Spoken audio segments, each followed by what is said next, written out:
Bonjour, je suis le pasteur Pierre, le pasteur de Papa Albert. Clémence et moi, on n'est pas avec vous ce matin, on n'est pas présents, mais on est avec vous en pensée. Et tout spécialement, on pense à toi, maman Béatrice, à tous les enfants de Papa Albert, et on prie pour vous que le Seigneur vienne vous consoler et que vous trouviez vraiment sa présence au milieu de votre deuil. Je voulais dire quelques mots euh, en hommage à Papa Albert. Eh bien, déjà, Papa Albert, pour moi, pour les gens de notre assemblée, c'est Papa Albert. Parce qu'on le voit vraiment comme ce chef de clan, ce chef de tribu, ce patriarche, vraiment comme un papa. Quelqu'un qui apportait de l'amour, qui veillait sur les gens, qui apportait beaucoup de joie aussi. J'ai repensé un peu à mes souvenirs avec Albert. Il est arrivé dans l'église en 2008 ou 2009. C'était le tout début où j'étais pasteur. Et c'est vraiment un homme fascinant, avec en lui du Congo, mais aussi de l'Italie, avec Israël aussi en lui, et puis toutes les aventures de sa vie. On avait eu l'occasion, il m'avait raconté toute sa vie, et c'était vraiment une vie fascinante. Et j'ai appris beaucoup au contact de Papa Albert.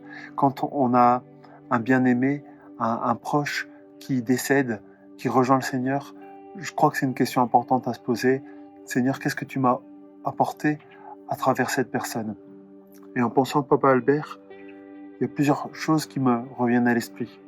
C'est d'abord sa fidélité et sa persévérance. Quand Papa Albert est arrivé dans l'église, il était seul en Belgique à ce moment-là.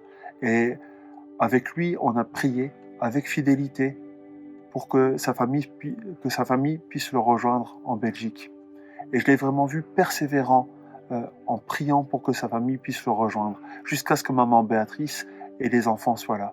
Et une fois que toute la famille était réunie, ils ont habité pendant un long moment au Nouveau Monde, ils étaient persévérants pour participer à toutes les réunions de l'Église. Et souvent même, ils venaient à pied du Nouveau Monde par tous les temps pour être là, fidèles au culte, fidèles au milieu de l'Assemblée.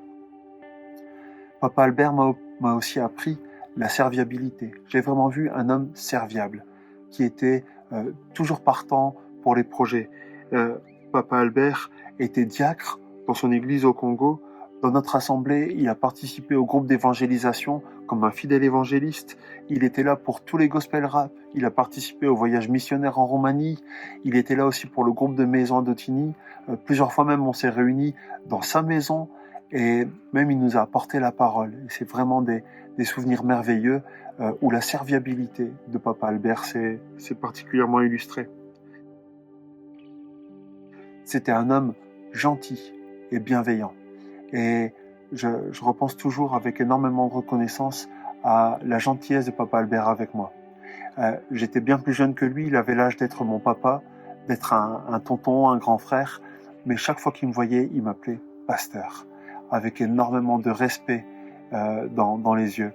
Et jusqu'aux dernières visites où j'ai vu Albert qui était hospitalisé, quand j'entrais dans sa chambre d'hôpital, il avait un sourire rayonnant et vraiment de l'amour dans ses yeux pour moi, de la joie de me voir et de m'appeler pasteur. Et je retiens vraiment cette gentillesse et cette bienveillance que Albert avait pour moi et pour tous les gens de l'Assemblée. Une dernière leçon vraiment importante que j'ai apprise avec Papa Albert, c'est de rester fidèle et attaché à Dieu dans l'épreuve. Et toutes ces dernières années, alors qu'Albert était vraiment dans le combat avec la maladie, vraiment diminué, attaqué dans sa santé, je l'ai toujours vu reconnaissant envers Dieu, toujours comme un adorateur, toujours confiant. Et il aurait pu poser des questions à Dieu, douter de l'amour de Dieu, mais je ne l'ai jamais vu dans cet état d'esprit-là. Il était toujours pleinement confiant dans la prière, à regarder des podcasts et des émissions chrétiennes sur son téléphone, toujours joyeux et souriant. Et vraiment, je veux retenir ça. Et en pensant à la vie de Papa Albert, ce qui me revient à l'esprit sont les paroles que Dieu adresse aux serviteurs fidèles dans Matthieu chapitre 25. C'est bien, bon et fidèle serviteur. Tu as été fidèle en peu de choses, je te confierai beaucoup. Viens partager la joie de ton maître. Et ces paroles sont tellement porteuses d'espoir et d'espérance pour nous aujourd'hui, alors que Papa Albert a rejoint le Seigneur, qu'il a entendu ces mots qui viennent du Père. Je voudrais terminer en pensant à maman Béatrice, à tous les enfants de papa Albert et les petits-enfants, toute la famille. Euh, Papa Albert vous laisse avec un immense héritage. L'héritage d'un homme qui était fidèle et persévérant, serviable, gentil et bienveillant, persévérant dans son attachement à Dieu au milieu de la maladie. Il vous laisse cet héritage et ce défi de vous aussi. Continuez à servir Dieu.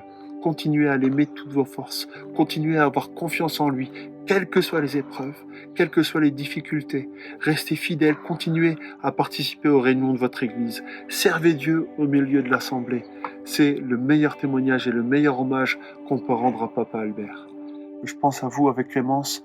On prie pour vous tous, que vous puissiez rester accrochés de toutes vos forces à Dieu et que vous soyez consolés par l'Esprit Saint. Amen.